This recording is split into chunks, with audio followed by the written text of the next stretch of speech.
કમલેશભાઈ, દર વર્ષે વડોદરા ખાતે વિવિધ પ્રકારની અલગ અલગ જગ્યાએ નવરાત્રિનું આયોજન થતું હોય છે અને આપે બી આ વર્ષે વર્ષો પરંપરાગત પ્રમાણે નવરાત્રિનું આયોજન કર્યું છે, તો શું કહેવા માગશો આજે શ્રી નવશક્તિ ગરબા મહોત્સવ વિશે? પ્રથમ તો સર્વ નગરજનોને આગામી નવરાત્રિ નિમિત્તે ખૂબ ખૂબ હાર્દિક શુભેચ્છા. શ્રી નવશક્તિ ગરબા મહોત્સવ સમાજવાદી રોડ.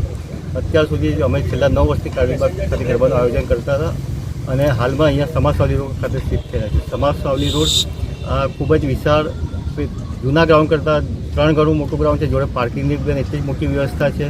સાથે સાથે ચારે દિશામાંથી અવર જવર કરી શકાય એ રીતના રોડના ઇન્ફ્રાસ્ટ્રક્ચર છે અને ગ્રાઉન્ડની અંદર બી તમે ઇન્ફ્રાસ્ટ્રક્ચર જોઈ શકો છો કે ખૂબ જ સુંદર ડેકોરેશન, ઇન્ફ્રાસ્ટ્રક્ચર, ભવ્ય મંદિરનું આયોજન, સુંદર સાઉન્ડ સિસ્ટમ, સુંદર લેઆઉટ અને અલગ અલગ ફૂડ સ્ટોલ સાથે અહીંયા ખૂબ જ સારી વ્યવસ્થા કરવાનો પ્રયત્ન કરેલો છે.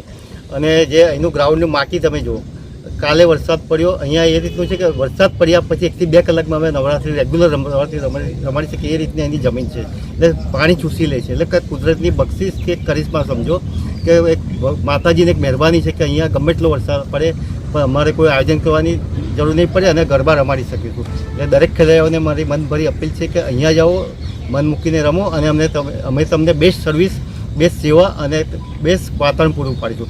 સાથે સાથે અમે ઓર્ગન ડોનેશનની પણ એક થીમ રજૂ કરીએ છીએ. પહેલા દિવસે કોલેજોની વિદ્યાર્થીઓનું ઓર્ગન ડોનેશનના પ્લે કાર્ડ તેમજ છત્રી પર ઓર્ગન ડોનેશન તેમજ કેદરેલ લખેલી છત્રીઓ સાથે ગરબે ઘૂમશે અને એમને સંકલ્પ રહેશું પબ્લિકને ઓર્ગન ડોનેશનનો.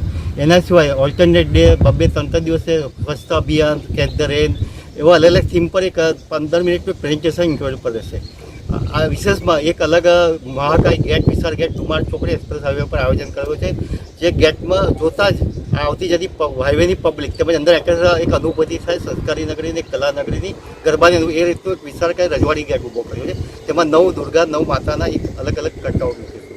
અને અમારો સિંગર તરીકે તરંગ ગ્રુપ છે. એમાં લોકપ્રિય સમીર પ્રજાપતિ હતી, વૈશાલી પ્રજાપતિ છે, ખૂબ જ જાણીતા લોકપ્રિય કરે. સાથે વિશેષમાં બોમ્બેથી આવેલ ધ્વની જોશી અમને સાથ સહકાર આપશે. નવશક્તિ ગરબા મહોત્સવમાં કેટલા ખેલૈયાઓ આવવાની શક્યતા છે? આપણે જે પ્રમાણે આ ગરબાનું આયોજન કર્યું છે પ્રમાણે આ ગરબાનું આયોજન કર્યું છે, પણ 15,000ની ઉપરાંત કેપેસિટી છે. આશરે 12,000ની તો મિનિમમ આશા રાખું છું અહીંયા આવી શકે. એના સિવાય બીજા 10 થી 12,000 અહીંયા બેસી શકે. એટલે આશરે 25,000 ફૂટફોલની અહીંયા ગણતરી છે. એ સિવાયનું બીજું આગળ આયોજન શું રહેશે આપણે? આગળ અલગ અલગ થીમ પર એ કે અમે પછી ભવ્ય અહીંયા ઇનામો બી ડેલી તો અમારા પ્રાઇઝીસને ગિફ્ટો હોય છે, પણ ફાઇનલમાં અમે વિનરને મોટા ગિફ્ટો પ્રેઝન્ટ કરીએ છીએ, એને સન્માનીએ છીએ. અને અહીંયા અલગ અલગ સેલિબ્રિટી બોલાવતા હોય છે, અલગ અલગ નેતા આપણે અધિકારીઓને અહીંયા બોલાવીને સન્માનિત કરતા હોય છે, અમને આરતીનો લાભ આપતા હોય છે. અને એક દરેક દિવસે અલગ અલગ જનજાગૃતિનો એક મુહિમ ચલાવતા હોય છે અને લોકોને શપથ લેવડાવતા હોય છે. એમાં સરકારશ્રીના દરેક પ્રોગ્રામમાં સાથ સહકાર આપતા હોય છે. આપનું નામ અને હોદ્દો? કમલેશ પરમાર, શ્રી નવશક્તિ ગરબા મહોત્સવ, સમાજવાદી રોડ, વડોદરા.